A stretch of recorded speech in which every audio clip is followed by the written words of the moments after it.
Dubai చట్టాలు. Dubai ఓ అందమైన నగరం, ఎడారి రాజ్యమే అయినా అభివృద్ధిలో ప్రపంచ దేశాలకు ధీటుగా ఉంది. అయితే అంతటి మహానగరంలో బహిరంగంగా మద్యం సేవించడం నేరమా? పెళ్లి కాని పురుషులు దుబాయ్కి వెళ్ళాలంటే ఎందుకు భయపడాల్సి వస్తుంది? హనీమూన్కి దుబాయ్కి ఎందుకు కరెక్ట్ ప్లేస్ కాదు? దుబాయ్లో ఆడవాళ్ళు ఉద్యోగాలు చేయాలంటే ఏం చేయాలి? ఆ దేశంలో కుక్కల్ని పిల్లుల్ని పెంచుకుంటే ఏమవుద్ది?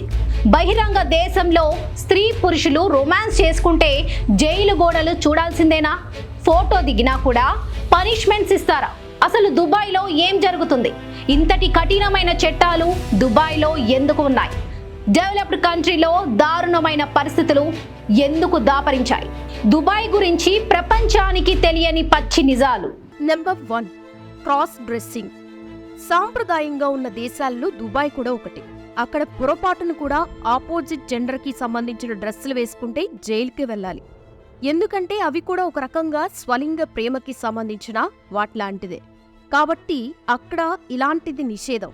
అయితే 2008లో ఇలా క్రాస్ డ్రెస్ వేసుకున్నందుకు గాను అక్కడి అధికారులు 40 మంది టూరిస్టులని అరెస్ట్ చేసి లోపల పడేశారు. కానీ టూరిస్టులు అని కూడా చూడలేదు. నెంబర్ 2, పెళ్లికాని జంటలకి హెచ్చరిక. పెళ్లికాని జంటలు అక్కడ ఉండే హోటల్లో కలిసి నివసించడం అక్కడి చట్టాలకి వ్యతిరేకం. అంతేకాదు అక్కడ సహజీవనం చేస్తే జరిమానా విధించడంతో పాటు జైలు శిక్ష కొన్ని సందర్భాల్లో దేశం నుంచి వెలగట్టడం కూడా జరుగుతుంది. ఒకవేళ అక్కడికి ఫ్రెండ్స్ లాగా ఉండే బాయ్ గర్ల్ వెళ్ళినా కూడా అంతే సంగతిక. చూసుకోండి మరి జాగ్రత్త వెళ్లే ముందు. నంబర్ 3, కొన్ని రకాల దుస్తులు మాత్రమే వేసుకోవాలి. దుబాయ్లోని మహిళలు ముఖ్యంగా బహిరంగ ప్రదేశాలైన మాల్స్, బీచెస్, మార్కెట్, థియేటర్స్, మసీదుల దగ్గర నిండుగా ఉండే దుస్తులే ధరిస్తారు. నిజానికి దుబాయ్ ఫ్యాషన్ కేంద్రంగా ఉన్నప్పటికీ అక్కడ తమ ఇంటి బయట శరీరం కనిపించేలా చిట్టి పొట్టి దుస్తులు ధరించడం లేదా స్కిన్ టైట్ దుస్తులు వేసుకోవడం అనేది పూర్తిగా నిషేధం అన్నమాట.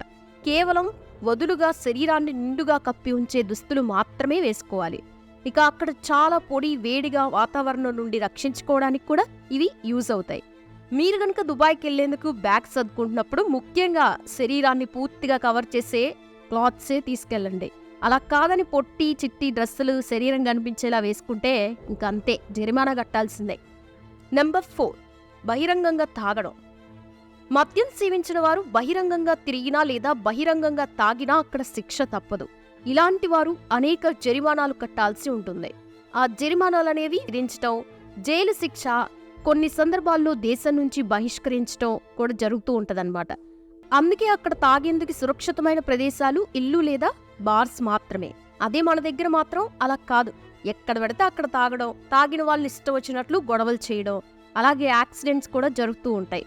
అదే దుబాయ్లో ఉన్నటువంటి శిక్ష మన దేశంలో ఉంటే మాత్రం ఎన్నో యాక్సిడెంట్లు ఆగిపోయావు కదా. నిజమే కదా? అయితే కామెంట్ చేయండి నిజమో కాదు. నెంబర్ 5, బహిరంగంగా కౌగలించుకున్న తప్పు. భార్యాభర్తలైనా సరే బహిరంగంగా కౌగలించుకోవడం, ముద్దులు పెట్టుకోవడం చేస్తే మాత్రం అంతే సంగతి. మామూలుగా భార్యాభర్తలు బహిరంగంగా ఒకరి చేతులు మరొకరు పట్టుకుని నడవడం వరకు ఓకే.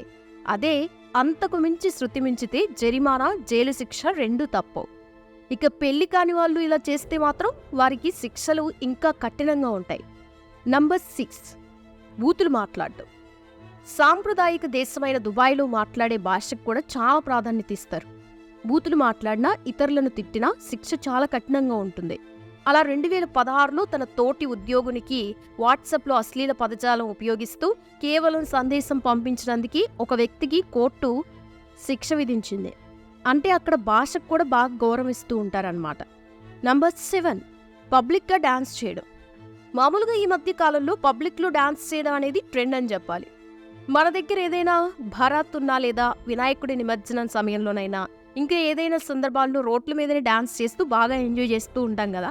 కానీ దుబాయ్లో అలా డాన్స్ చేయడం నిషేధం. అక్కడ బహిరంగంగా నృత్యం చేయడాన్ని అసభ్యకరమైన రెచ్చగొట్టే చర్యగా భావిస్తారు. కేవలం ఇంటి 4 గోడల మధ్య లేదా పర్మిషన్స్ ఉన్న క్లబ్బుల్లోని డాన్స్లకి కొన్ని రకాల కండిషన్స్తో ఉన్న పర్మిషన్స్ ఉంటాయి.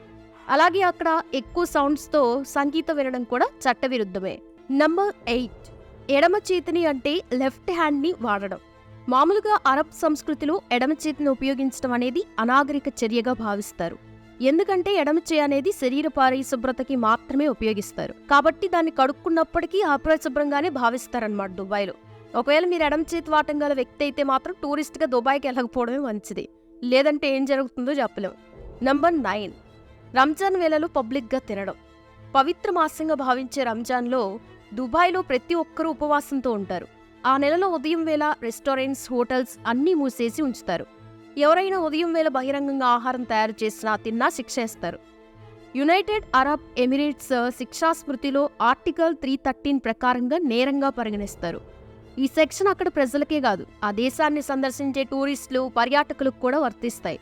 అదే మన దగ్గర అలా హోటల్స్, రెస్టారెంట్స్ మూసేస్తే మాత్రం చెప్పకూడే అని చెప్పాలి. నెంబర్ 10, ఇస్లాం లేదా అక్కడ పాలక కుటుంబాన్ని విమర్శించటం. దుబాయ్ పరిపాలన చేసేవారిని, అలాగే ఇస్లాం వారిని విమర్శించిన, దూషించిన రాజద్రోహం కింద కఠినమైన శిక్షలుంటాయి. ఈ చర్యలకు పాల్పడితే చట్ట ప్రకారం కఠినమైన శిక్షలు విధిస్తారు. వాళ్ళ దేశంలో వాళ్ళ మొత్తాన్ని విమర్శించడం అనేది అత్యంత తెలివి తక్కువ, అవివేకమైన చర్య.